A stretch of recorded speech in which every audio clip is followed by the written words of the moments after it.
مقاماتی عێراقی لەم ماڵەوە ڕێچکەی گرت، ماڵی ڕەحمەت الله شەڵتاغە لە کفری کە بەداهێنەری مەقامات لە عێراقدا دانراوە.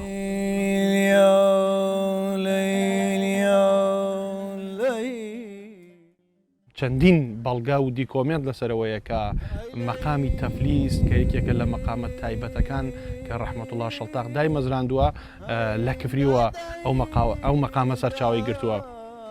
وە لە لایەکی تریشەوە شەڵتاغ وای کردووە کە کفری ببێتە هاوشێوەی قوتابخانەیەک بۆی چەندین مەقام بێژ و مەقامزانی ناوچەکانی عێراق و ئەم ناوچەیە دەوروبەری عێراق کە بێن سەردانی کفری بکەن.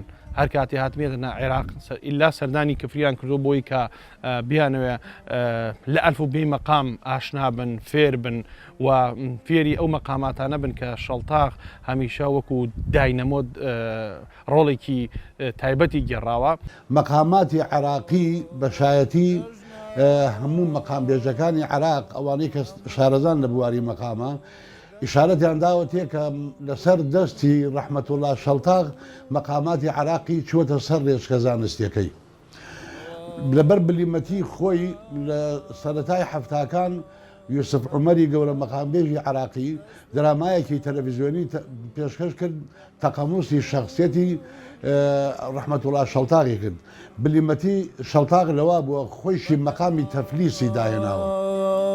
یارەکەی بێڕەحمەکەم دەستم لە مناکە. ماڵەکەی شەڵتاغ ئێستا وێرانەیە، بەڵام ئەو بناغەیەی بۆ مەقامی دانا پتەوە و نەوە دوایینەوە لەم شارەوە مەقام پەرە پێدەدرێت و تابێت گەشە دەکات.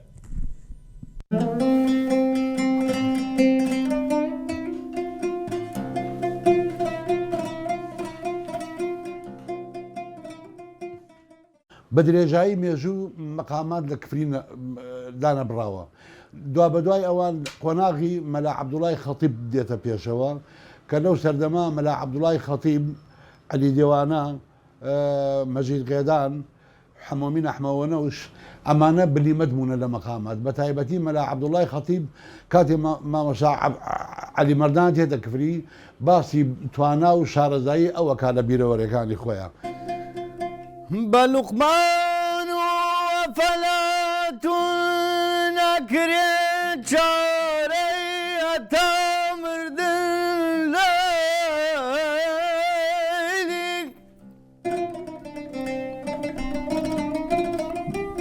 کفری سەرچاوەی مەقاماتی ڕەسەنی عێراقی و کوردیشە.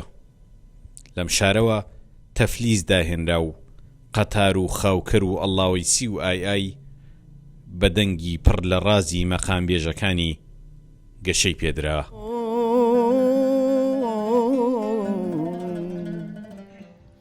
مامۆستا عەلی مەردان کە هاتووەتە کفری لە سەردەمی مەلا عەبدوڵای خەتیب خەمبەر بەگلەر مەقامشی پێداوە و گۆرانیشی پێداوە. گۆرانی هەستە بابچین بۆ باقی پاشا شعر و ئاوازی قەمبەر بەگلەرە پێشکەش مامۆستا عەلی مەردانی کردووە.